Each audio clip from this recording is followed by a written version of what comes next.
दोस्तों नमस्कार। दोस्तों ये भारत है, हिंदुस्तान है।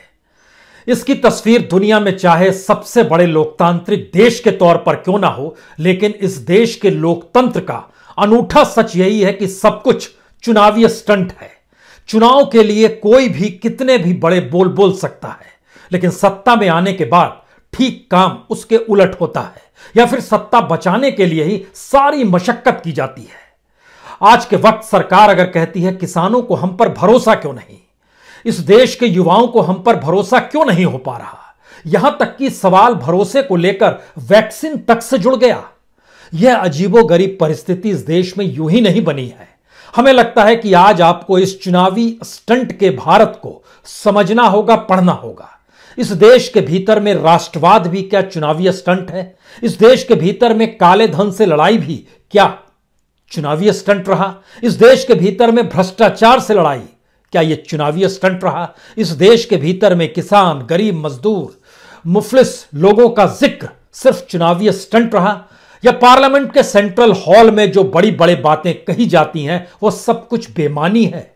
आज बात शुरू कहां से की जाए, क्योंकि बीते 55 दिनों से किसानों के आंदोलन को लेकर सरकार बार बार यही कह रही है आप हम पे भरोसा कीजिए, और किसान कहते हैं हमको आप पे भरोसा नहीं होता है। भरोसा होगा कैसे अगर आज हम आपके सामने कुछ ऐसे फैक्ट्स रखें जिसके जरिए आप समझ पाएं कि इस देश में नागरिकों को लूटना ही सरकार का काम हो गया है। तो यानी नागरिकों की फिक्र सरकार को कतई नहीं है। इस देश में रहने वाले लोग किस मुसीबत में रह रहे हैं, और जिस लॉकडाउन के दौर में उनके हाथ से नौकरी चली गई, रोजगार खत्म हो गया, पैसे पास में थे नहीं, 2 जून की रोटी मुहैया कराने की मुश्किल थी, किसी तरीके से पीएफ का पैसा निकाल रहे थे, किसी तरीके से कहीं से लोन ले रहे थे। इस परिस्थिति में भी सरकार ने इस जनता को लूटना कम नहीं किया। आप कहेंगे बड़ा हार्ड शब्द है लूटना।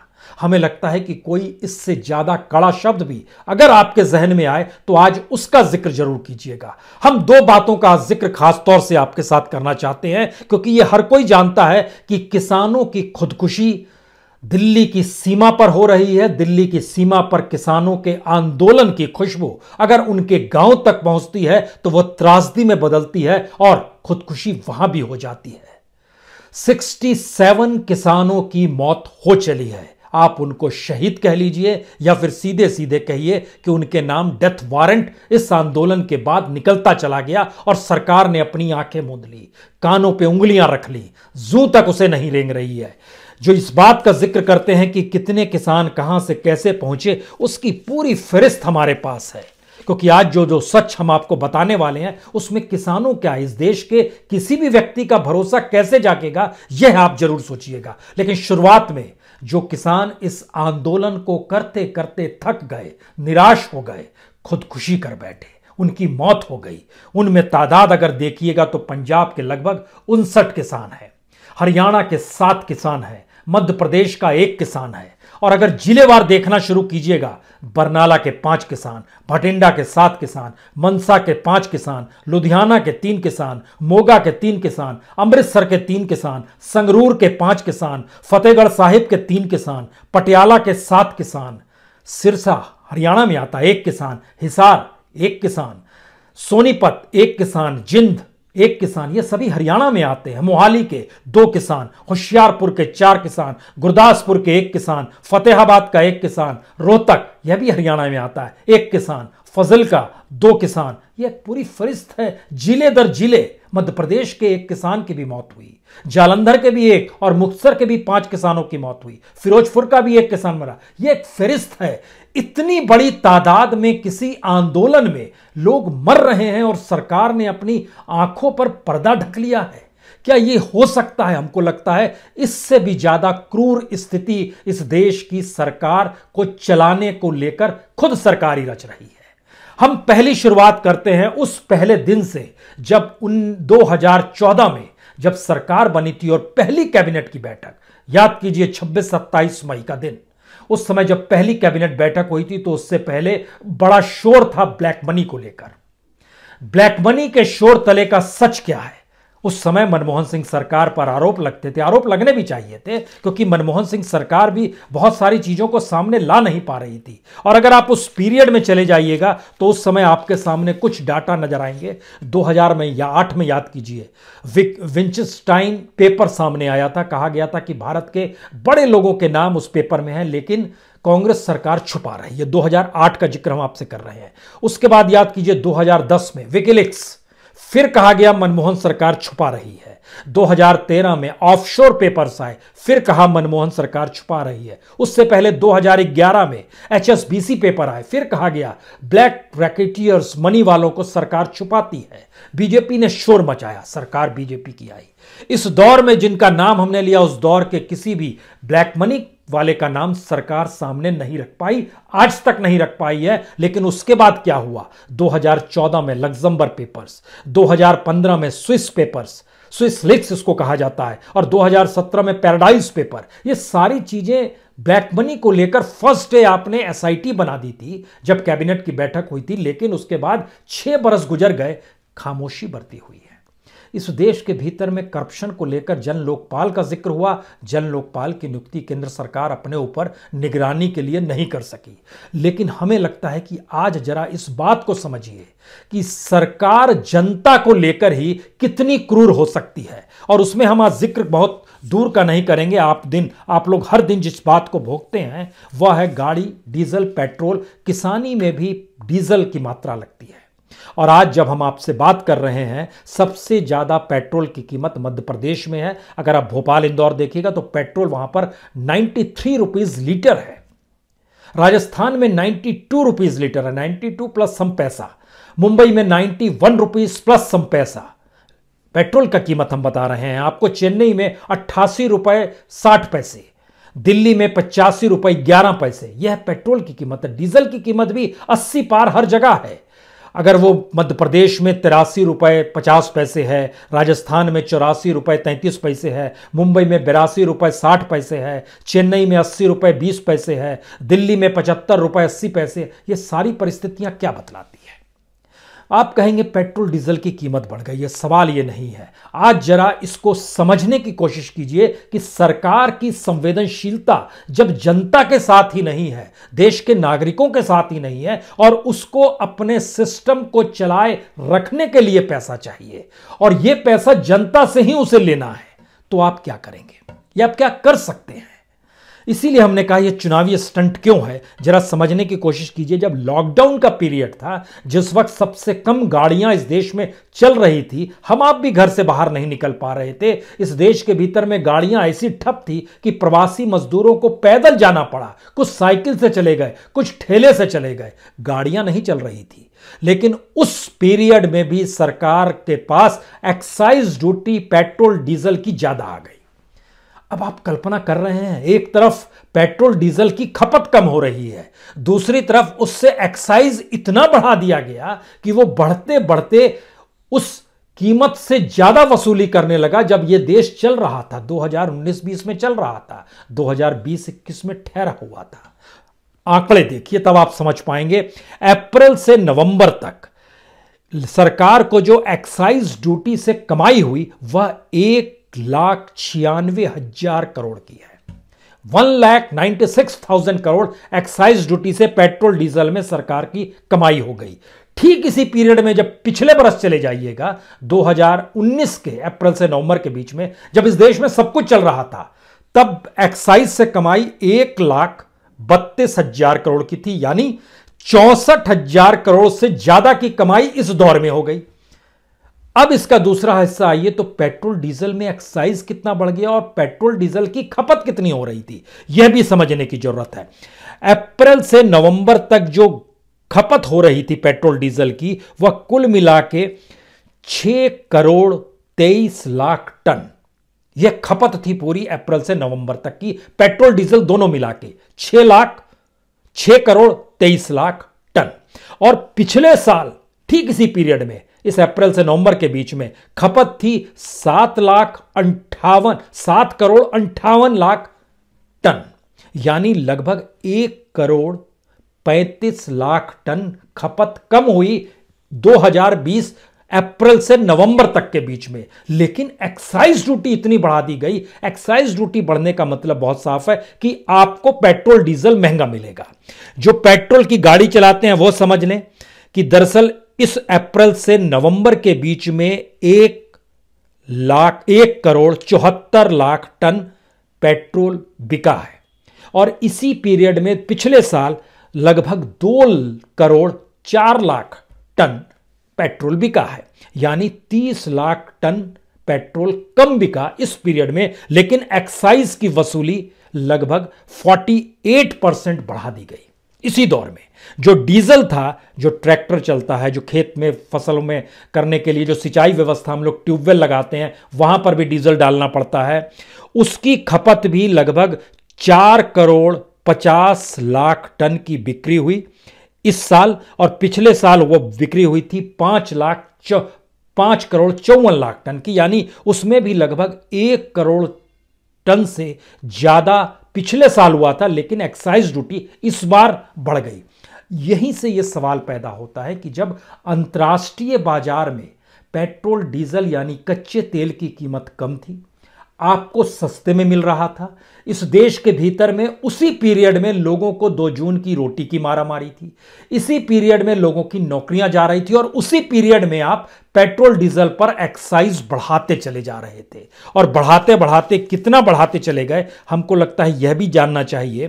क्योंकि जब यह सरकार, सोचिए 2014 में जब आई थी, जब मनमोहन सिंह सरकार थी, उस समय पेट्रोल पर एक्साइज लिया जाता था 9 रुपए 48 पैसे प्रति लीटर।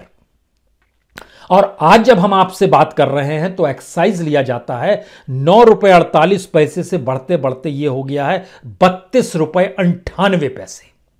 डीजल पे तब लिया जाता था 3.5 रुपया एक्साइज, जो सरकार के पास आता था 2014, 2020 में, 2021 में। आज जब हम आपसे बात कर रहे हैं, यह 3 रुपए 56 पैसे से बढ़ते बढ़ते 31 रुपए 83 पैसे तक चला गया। यानी इतनी बड़ी तेजी से अगर एक्साइज ड्यूटी बढ़ी, तो क्या इतनी तेजी से लोगों की कमाई भी बढ़ी? क्या इतनी तेजी से इस देश में रोजगार मिल रहे थे? उसमें क्या उसी रूप में सरप्लस पैसा बोनस के तौर पर मिलता था कर्मचारियों को या मजदूरों को? संयोग ऐसा है कि एक तरफ इस दौर में पेट्रोल डीजल के भीतर में लगभग 10 गुने से ज्यादा की बढ़ोतरी हो रही थी एक्साइज की, और इसी दौर में पैसा कमाने का जो शहर और गांव दोनों का जो औसत निकाला जाता है, वह लगभग 0.75% कम हुआ। ओवरऑल नौकरी करोड़ों में गई एक अलग है, जो कमा भी रहे थे उनका भी कम हो गया 0.75%। यह ओवरऑल औसत है, यानी पैसा कम मिल रहा है और 10 गुना ज्यादा पेट्रोल डीजल पे एक्साइज वसूला जा रहा है। कमोवेश यही स्थिति आज की तारीख में आप सीमेंट खरीदने जाइए, सरिया यानी लोहा लेने जाइए, यानी कोई भी चीज अगर आप लेंगे तो आप उस बाजार को अगर पिछले साल से ही एनालिसिस कीजिएगा, तो इसका मतलब क्या है कि अगर 10-10 गुना चीजें बढ़ गई है, तो क्या यह लूट मची हुई है? और ये लूट क्या उस करप्शन को बढ़ाती है, जिसमें सिर्फ सरकार को पैसा दे पाने की स्थिति में जो शख्स होगा वो कितना भी कमा ले? यह एक सवाल है। और इस सवाल के अक्स तले इसलिए चीजें महत्वपूर्ण हैं क्योंकि सरकार पॉलिटिकल स्टंट इसलिए करती है, जैसे ही चुनाव आता है वो पेट्रोल डीजल की एक्साइज कम कर देती है, जैसे ही चुनाव पार होता है एक्साइज बढ़ा देती है। जब सरकार अपने इकोनॉमिक सिस्टम को धराशायी कर देती है तो उसे पैसा चाहिए होता है, तो वो एक्साइज की वसूली करना शुरू करती है। और इस पूरे प्रोसेस में आप देखिएगा इन्फ्लेशन यानी महंगाई दर 10% पार कर जाती है। ये कौन सा आंकड़ा है जिसमें आपको जनता की तरफ ही ध्यान ही नहीं देना है? ये एक ऐसी परिस्थिति है, अगर इसके भी भीतर जाएं, 2014-15 में एक्साइज से कलेक्शन जो थी वह 99,000 करोड़ की थी। लेकिन 2016-17 आते आते सरकार ने महसूस कर लिया, जिस वक्त अंतर्राष्ट्रीय बाजार में सबसे 2014-15 में लगभग $98 बैरल कच्चा तेल मिल रहा था। 98 डॉलर बैरल कच्चा तेल, और 16-17 में यह आते आते लगभग 50-54 तक आया। और उस समय कमाई सरकार ने एक्साइज बढ़ाई और 2,42,000 करोड़ एक्साइज से कमा लिए, जो एक हाईएस्ट था। इलेक्शन का वक्त आया तो कुछ कम कर दिया। इलेक्शन के वक्त का मतलब है लोकसभा के इलेक्शन आए तब थोड़ा सा कम किया, तो सरकार को एक्साइज में कमाई हुई फिर भी 2,39,000 करोड़। लेकिन जैसे ही इलेक्शन बीता वैसे ही ₹2 एक्साइज फिर बढ़ा दिए गए। यानी सब कुछ चुनाव के लिए हो रहा है। अभी तक हम लोग जिक्र करते थे कि प्रधानमंत्री इस देश में चुनाव प्रचार कितना करते हैं, और जब उसका औसत निकाला गया तो पता चला हर तीसरे दिन सरकार के मंत्री, छोड़ दीजिए सिर्फ प्रधानमंत्री को लीजिए, हर तीसरे दिन वह चुनावी प्रचार पर है, रैली पर है।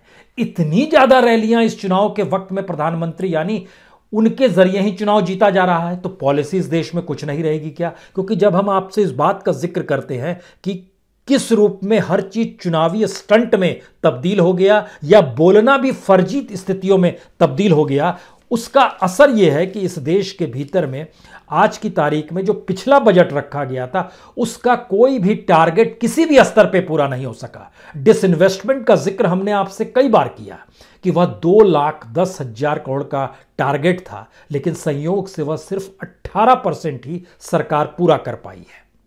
यह स्थिति सरकार की है। लगभग 34,000 करोड़ रुपया से ज्यादा वो कर नहीं पा रही है डिसइन्वेस्टमेंट, वह भी उनको भी भुगतान नहीं हुआ है, उसमें भुगतान सिर्फ 18,000 करोड़ का हुआ है। यह सरकार की स्थिति है, बताती है 34,000 भुगतान सरकार के पास सिर्फ 18,000 करोड़ का है। टारगेट था 2,10,000 करोड़। अब इसका असर क्या पड़ा है पूरे देश के भीतर में? जब इकोनॉमी सिकुड़ती चली गई, जैसे इनकम टैक्स था वो 12% नीचे चला गया, और 12% नीचे जाने का मतलब यह हो गया कि सरकार को जो कमाई होनी थी लगभग उसमें 2,35,000 करोड़ रुपया कम हो गया झटके में। कॉर्पोरेट टैक्स था ये लगभग 35% नीचे चला गया। एक तो आपने माफ कर दिया था लगभग 1,40,000 करोड़ रुपए 2019 में। इसके बाद इस बार जब कॉर्पोरेट टैक्स अभी तक जो कलेक्शन हो रहा है उसकी जानकारी आई कि लगभग 1,85,000 करोड़ रुपए उसमें भी नहीं आ पाए, यानी वह भी कम हो गया है।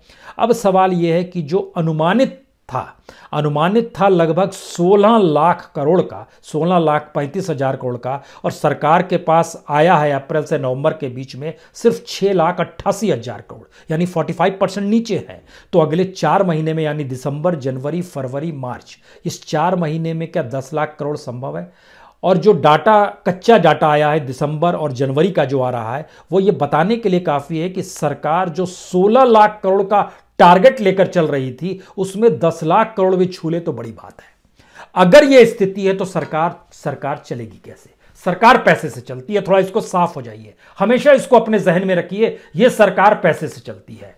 संसद चलाना है तो पैसा वहां पर लगेगा, सुप्रीम कोर्ट को चलाना है उसका भी एक बजट है, वह भी पैसा देना पड़ेगा, सीबीआई को चलाना है तो उसका भी पैसा है, रेड मारने फ्री ऑफ कॉस्ट नहीं जाते हैं, गाड़ियां जाती हैं, ईंधन खर्च होता है, बड़ा सा महल जैसा सरीखा बिल्डिंग में काम चल रहा है, वहां 5 सितारा सुविधाएं होती है, हर चीज पैसे से चलती है। किसानों से बातचीत भी जो हो रही है वह भी विज्ञान भवन में, उसके लिए भी पैसा चाहिए। बिजली बिल नहीं चुकाएंगे तो वहां भी बिजली ऑफ हो जाएगी, पानी नहीं पहुंचेगा, भोजन नहीं पहुंचेगा, मंत्री जी क्या करेंगे? तो लुटियंस की दिल्ली का जो अपना बजट एनडीएमसी का है वह पूरी दिल्ली पर भारी पड़ जाता है। मुश्किल यह भी है। इसका मतलब है सब कुछ पैसे से चल रहा है, और पैसा आएगा कहां से? तो अपने ही नागरिकों से कोई संवेदनशीलता रहेगी, कोई सरोकार रहेंगे तब ना सोचेंगे। लेकिन यहां संवेदनशीलता और सरोकार अपनी गद्दी से है और अपनी सरकार को चलाते हुए दिखाने से है, और उसको दिखाने के दौर में जो प्रचार तंत्र है उस पर कुछ खर्च करने से है। वो खर्च पहले की सरकारों की तुलना में ज्यादा करेगी। यह स्थिति बड़ी साफ तौर पर है। अब जब इन परिस्थितियों का आप सामना करते हैं, इसमें तो अब कुछ नई चीजें भी जुड़ गई है। जैसे हमने कहा, राष्ट्रवाद जो है वह भी चुनावी स्टंट है क्या? क्योंकि पिछले दिनों एक पत्रकार का जो चैट सामने आया उसमें बालाकोट का जिक्र था, कुपवाड़ा का जिक्र था, और जिस तरीके से इस देश में सारी संवेदनशीलता को मोनेटाइज कर दिया गया, सारे वक्तव्यों को मोनेटाइज कर दिया जा रहा है कि हर चीज पैसा है, हर चीज मुनाफा है, हर चीज चुनावी जीत है, हर चीज राजनीतिक सत्ता पाने की जद्दोजहद है। तो फिर इसमें किसी एक आम व्यक्ति, आम जनता, आम नागरिक की क्या हैसियत? और जब किसी की हैसियत नहीं, तो अगर हम नाम पढ़ना शुरू करें तो इन नामों से आपको क्या मतलब मिलेगा? जो किसानों के नाम हम पढ़ेंगे। लेकिन उससे पहले एक बात और समझिए, यह अपने तरीके की बीजेपी की भी अनूठी सरकार है। बीजेपी के जो अपने नेता थे, चाहे वो श्यामा प्रसाद मुखर्जी क्यों ना हो, जो अपने तौर पर जिक्र किया करते थे एक देश में दो विधान, दो प्रधान, दो निशान नहीं चलेंगे, वो कश्मीर का जिक्र किए थे, उस कश्मीर की भी आर्थिक सामाजिक हालत डामाडोल कर दी गई। जिस मानवीयता का जिक्र था और जो दीनदयाल उपाध्याय जी कहते थे अंत्योदय कार्यक्रम, उस समाज के आखिरी व्यक्ति की स्थिति इस तरह लाचारी और भूखमरी में तब्दील कर दिया गया कि वर्ल्ड बैंक और WHO और स्वास्थ्य संगठन सब ने कहा भारत में भूखमरी की स्थिति सबसे विकट हो रही है, सबके आंकड़े बतलाते हैं। तो आप ये कैसी सरकार चला रहे हैं जहां आपकी रईसी ठीक है और आखिरी व्यक्ति जिसके लिए आप ही के अपने विचारक दीनदयाल उपाध्याय जी अंत्योदय का जिक्र करते थे और आप अंत्योदय के नाम पर दुनिया भर के प्रोग्राम चलाते हैं, उस पर भी आपको जब भरोसा नहीं हो पा रहा है तो फिर किसान आप पे भरोसा कैसे कर लेगा? ये एक बड़ी दूर की गोटी है। और इस प्रक्रिया में जब आप देखते हैं, ध्यान दीजिए, इस देश के भीतर में देश का विकास पूरा फ्रॉड परिभाषा पे खड़ा कर दिया जा रहा है।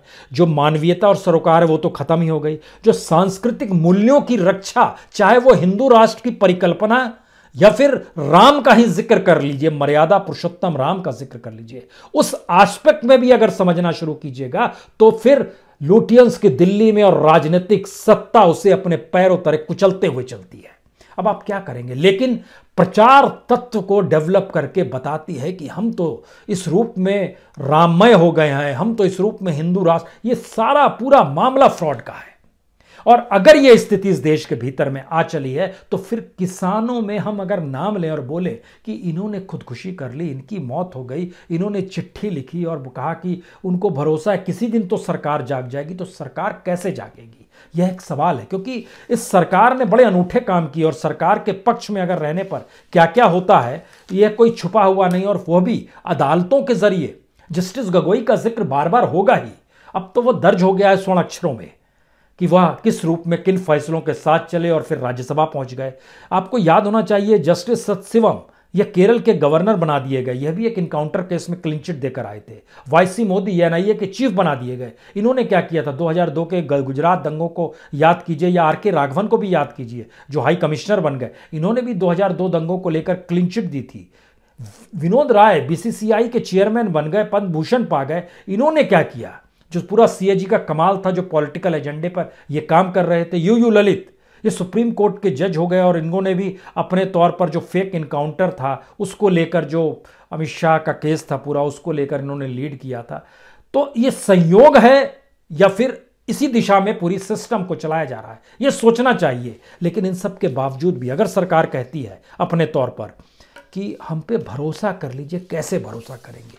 क्या संभव है कि कल जब इस देश के मंत्री बैठे तो पूरी फेरिस्त लेकर किसान के 40 संगठनों के 40 नुमाइंदे सरकार के सामने कहे हम आपके सामने कुछ नाम पढ़ना चाहते हैं, इन नामों के बारे में आप जरा पता कर पाएंगे कि क्या हुआ? इनका बरनाला के रहने वाले थे कहान सिंह, भटिंडा के रहने वाले थे गुरमेल कौर, गुरजीत सिंह थे मानसा के, लखवीर सिंह थे भटिंडा के, राजेंद्र कौर थे बरनाला के, मक्खन सिंह थे मोगा के, सुखदेव सिंह थे फतेहगढ़ साहिब के, जसप्रीत सिंह थे भटिंडा के, सुरजीत सिंह थे संगरूर के, मलकित कौर मानसा की, भूपेंद्र सिंह होशियारपुर के, गुरदासपुर के अमरीन सिंह, गुरप्रीत सिंह होशियारपुर के, जज सिंह भटिंडा के, नजर सिंह पटियाला के, फिरोजपुर के लाल चंद, अवतार सिंह मुक्तसर के, जालंधर के सोनू केरनर, जगदीश सिंह मुक्तसर के। ये सारे नाम जब हम पढ़ रहे हैं इन सभी की मौत हो चली है और एक लंबी फहरिस्त है। उस लंबी फहरिस्त को जब हमें दिखाया गया और बताया गया कि यह पूरी की पूरी सूची है और यह सूची इतनी ज़्यादा और बड़ी तादाद में है, जब आप इसको देखते हैं तो ये पूरी सूची है, जो पूरी सूची वहाँ से आई, सारे किसानों के नाम, उनके घर के एड्रेस। क्या इन घरों में जाकर सरकार हाथ जोड़कर माफ़ी मांग पाएगी कि हमसे गलती हो गई?